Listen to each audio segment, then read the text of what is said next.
Hi friends, ഹീറോയ്ക്ക് ഷോക്കായിരുന്നു. ഹീറോയ്ക്ക് ഷോക്കായിട്ട് പറയാൻ തുടങ്ങി, എന്താ ജങ്കുക്ക ജങ്കുക്ക് എനിക്ക് ഇഷ്ടമാണെന്ന് പറഞ്ഞായിരുന്നു. ഹീറോയ്ക്കിന് ജങ്കുക്ക് ഹീറോയിൻ്റെ വീട്ടിൽ വന്ന് ഹീറോയിൻ്റെ സംസാരിക്കാൻ തുടങ്ങി.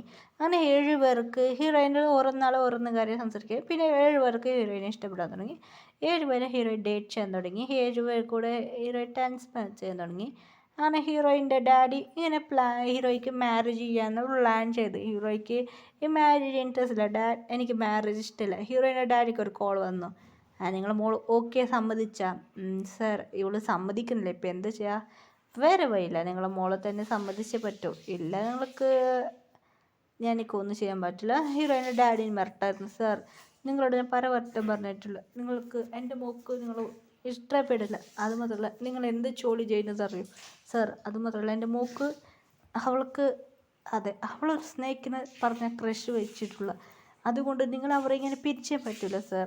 അതുമാത്രമല്ല, നിങ്ങൾ അക്സെപ്റ്റ് ചെയ്യില്ല. അതുമാത്രമല്ല, നിങ്ങൾ ഓൾറെഡി പ്ലേ ബോയ്, നിങ്ങളെ വേറെ കുറേ കേസുണ്ട്. അങ്ങനെ ഹീറോയിനെ ഡാഡി അവനെ പറയായിരുന്നു. അതുകൊണ്ട് ഞാൻ സമ്മതിക്കില്ല എന്ന് ഒരു വാശി കിട്ടിയായിരുന്നു. ഹീറോയിനെ കിഡ്നാപ്പ് ചെയ്യാമെന്ന് പറഞ്ഞായിരുന്നു. ഇങ്ങനെയായിട്ട് സംസാരിച്ചായിരുന്നു. ഒരു ബോയ് ഫോളോ ചെയ്ത് ആ ബോയ്ക്ക് കേട്ടു. ശരി, ഹലോ സർ, നടന്ന കാര്യം അവളോട് കോൾ ചെയ്ത് പറഞ്ഞു. എന്താ? ശരി, അവർ തൂക്കുന്ന മുമ്പ് നീ അവളെ തൂക്കിക്കോ. സാർ, അതെ, 2 പേര് അവളെ ഫാമിലി തൂക്കിക്കോന്ന് അങ്ങനെ ഫോണിൽ പറഞ്ഞു. അതുകൊണ്ട് കുറച്ച് ബ്ലാക്ക് ഹീറോ ഇങ്ങനെ ഇങ്ങനെ വെളിയിൽ വന്ന് സംസാരിക്കുമ്പോൾ ഹീറോയിൻ്റെ ഫാമിലി ഇങ്ങനെ കിഡ്നാപ്പ് ചെയ്തു. ഇങ്ങനെ ഒരു ഫ്രൈ അടിച്ച് അങ്ങനെ 3 പേരെ മയങ്ങി വീണു. അങ്ങനെ ഒരു പ്ലേസ്, ഒരു വലിയ വീട്, അവിടെ കൊണ്ട് ഹീറോയിനെ വീട്ടിലിട്ട്. അങ്ങനെയായിട്ട് എല്ലാവരും മയങ്ങിയായിരുന്നു, നെഞ്ചുമായിരുന്നു. അവർ നോക്കുമ്പോൾ ഹീറോയിൻ ഡാഡി മമ്മി നോക്കുമ്പോൾ റൂമിലിടായിരുന്നു. അവർ 2 പേരും റൂമിലായിരുന്നു. ഹെനിച്ച് വന്നിത് എവിടെയാണ്? ഹീറോയും നല്ല ഉറങ്ങായിരുന്നു. ഹീറോയി കണ്ണ് തുറന്ന് നോക്കുമ്പോൾ ഹീറോയിൻ്റെ അടുത്ത് ഹീറോയി ഷോക്കായി. നിങ്ങളെന്താ ഇവിടെ ചെയ്യുന്നത്? ഹീറോയി ഷോക്കായി കേൾക്കുക. ഹലോ ബേബി എന്ന് 7 പേര് വന്ന് ഹീറോയെ അയച്ചത്. ഹീറോയ്ക്ക് ഷോക്കായി. നിങ്ങളെന്താ ഇവിടെ ചെയ്യുന്നത്? ഇല്ല, നടന്ന കാര്യം അവർ പറയാൻ തുടങ്ങി. എനിക്കൊരു പ്രശ്നമാണ്, എൻ്റെ ഒരു കോൾ ചെയ്ത് പറയാൻ പറ്റില്ലേ? സോറി, അത് നിങ്ങൾ ഭയങ്കര ബിസി ആയിട്ടുണ്ടായിരുന്നു, അതുകൊണ്ടാണ്. സാരില്ല, നീ ടെൻഷൻ ആവണ്ട, അത് ഞങ്ങൾ നോക്കിക്കോളാം. എന്ത് കാര്യം? അത് നിങ്ങൾക്ക് അറിഞ്ഞു. ശരി, ഹീറോയിൻ്റെ ഡാഡി മമ്മി വന്ന് നോക്കുക. ഹീറോ ഇങ്ങനെ ചെയ്ത് കണ്ട് ഷോക്കായി.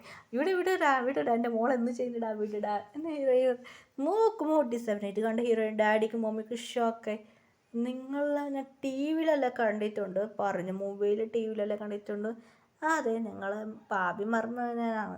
അതേ ഹീറോയിൻ ഡാഡിക്ക് ഹാർട്ട് അറ്റാക്ക് കഴിഞ്ഞു വെച്ച്. എന്ത് ഭാവി മർമ്മക്കിന്?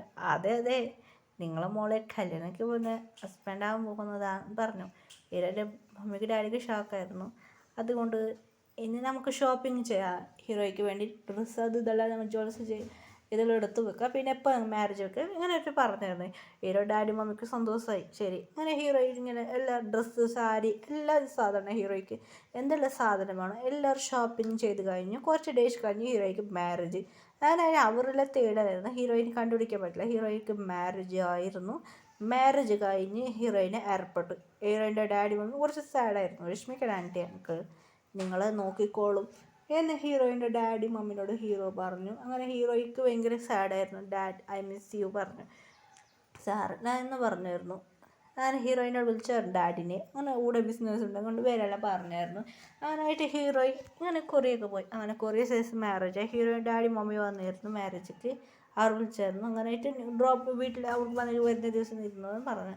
അങ്ങനെ ഹീറോയിൻ ഡാഡി മമ്മി കുറച്ച് നാൾ ഇരുന്നു. പിന്നെ ഇന്ത്യയൊക്കെ വന്നു. പിന്നെ ഹീറോയി അവിടെ ഇരുന്ന് കുറച്ച് സാഡായിരുന്നു. അങ്ങനെ പിറ്റേ ദിവസം അവർ ബിസിനസ് പിന്നെ അങ്ങനെ പോവായിരുന്നു. കുറച്ച് ഡേയ്സ് കഴിഞ്ഞ് 4 ദിവസം കഴിഞ്ഞപ്പോൾ അവർ അഞ്ചാമത്തെ ഡേയ്സ് അവർ വന്നു. വി പറഞ്ഞേ, എനിക്കൊരു ഗിഫ്റ്റ് ഉണ്ട്. കണ്ണ് ചെമ്മി നോക്കുമ്പോൾ ഹീറോയ്ക്ക് ഡ്രസ് ഡിസൈൻ തുന്നുന്ന ഒരു കമ്പനി, നിറയെ അൺപ്ലോയ്മെൻറ്റ്സ് ഉണ്ടായിരുന്നു. ഇതാണ് കമ്പനി, നിങ്ങൾക്ക് പുതിയ CEO എന്ന് പറഞ്ഞ് ഹീറോയ്ക്ക് ഷോക്കായിരുന്നു. എന്താ?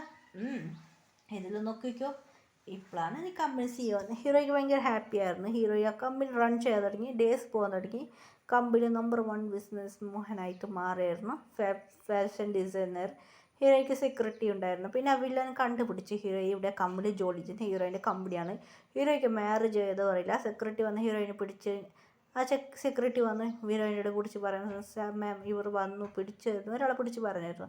ഹീറോയി വളരെ ഷോക്കായി. നീ ഇവിടെ നമ്പർ 1 ബിസിനസ് വുമനായി നീ എന്നെ മാരേജ് ഹീറോ പറഞ്ഞു എനിക്ക് മാരേജായി താലി കൗത്തിനുള്ളത് വെളിയിലിട്ട് ഷാക്കായിരുന്നു.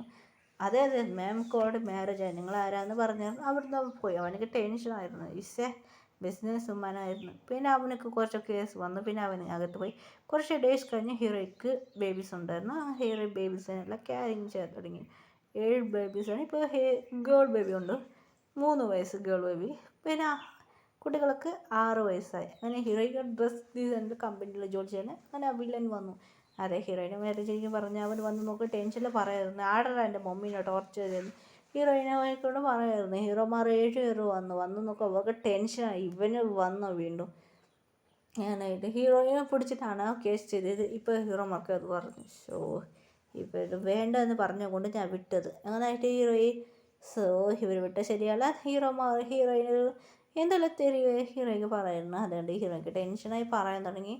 അങ്ങനെ ഹീറോയിനെ കൈ പിടിച്ചത് എനിക്ക് അങ്ങനെ വലിയ സംഭവം പേടിച്ച് ചെയ്ത് അവനെ പിടിച്ച് അവന് മേലെ നിറയെ കേസിട്ട് അവനകത്തിട്ട് ഹീറോ സമാധാനമാക്കി. അങ്ങനെ ഹീറോ ഇന്ത്യക്ക് പോയി. ഇങ്ങനെ ഒരു ഫാമിലി നിറയെ ഇന്ത്യയിൽ പോയി നിറയെ എൻജോയ് അവിടുത്തെ വീഡിയോസ് ഫോട്ടോസ് എല്ലാം ഇടായിരുന്നു. ഹീറോയി നല്ല പ്ലേസ് ഇടാൻ. അങ്ങനെ ഹീറോയി പോസ്റ്റ് അങ്ങനെയൊക്കെ കൊടുക്കായിരുന്നു. ഹീറോയി ഭയങ്കര ഫേമസ് ആയിരുന്നു. അത് മാത്രമല്ല ഹീറോയി ഒരു കുട്ടി ഹീറോയി ഒരു നോവൽ എഴുതുമായിരുന്നു. അത് novel writer, famous novel hero entry കൊടുത്തു. ഞാനാണ് നോവൽ എഴുതുന്ന റൈറ്റർ എന്ന് പറഞ്ഞു. എല്ലാവർക്കും സന്തോഷമായിട്ട് ഹീറോയ്ക്ക് ഫാൻസ് ഉണ്ടായിരുന്നു. അത് മാത്രമല്ല ഹീറോയി ഭയങ്കര ഹാപ്പി ആയിരുന്നു. കുട്ടികളെ എൻജോയ് ചെയ്തായിരുന്നു. ഹീറോയിന് കുട്ടികൾ അങ്ങോട്ടും ഇങ്ങോട്ടും ഓടാൻ തുടങ്ങി. മമ്മി എനിക്ക് ജ്യൂസ് വേണം, എനിക്ക് ജ്യൂസ് സ്ട്രോബെറി വേണം, മമ്മി എനിക്ക് ബനാന ജ്യൂസ്, എനിക്ക് ചോക്ലേറ്റ് വേണം. എന്ത് ഹീറോയി തളകെ ചെയ്യും, എന്തോ ഒരു കഷ്ടം. ഹീറോയി പറയാൻ ഒന്നില്ല, ബനാന ഇല്ല, സ്ട്രോബെറി ഇല്ല, ചോക്ലേറ്റ് ഇല്ല, ഇടുന്ന് പോകുന്നില്ലേ ഹീറോയിൻ പറയുന്നു ടെൻഷനിൽ. അതിനായിട്ട് ഹീറോയി ഓടിച്ചു വന്നെ. ഹീറോയിൻ്റെ മമ്മി വന്നു, മോളെ എന്തേലും വന്നേ സുഖം അങ്ങനെ പറഞ്ഞു. പിന്നെ ഹീറോയി പറയാൻ തുടങ്ങി നമ്മൾ ഫാമിലി ഫോട്ടോ എടുക്കാമെന്ന്. അങ്ങനെ എല്ലാവരും കൂടെ ഇരുന്ന് ഫാമിലി ഫോട്ടോ പോസ്റ്റ് കൊടുത്തു. Happy ending story, bye bye Tata. Happy ending story.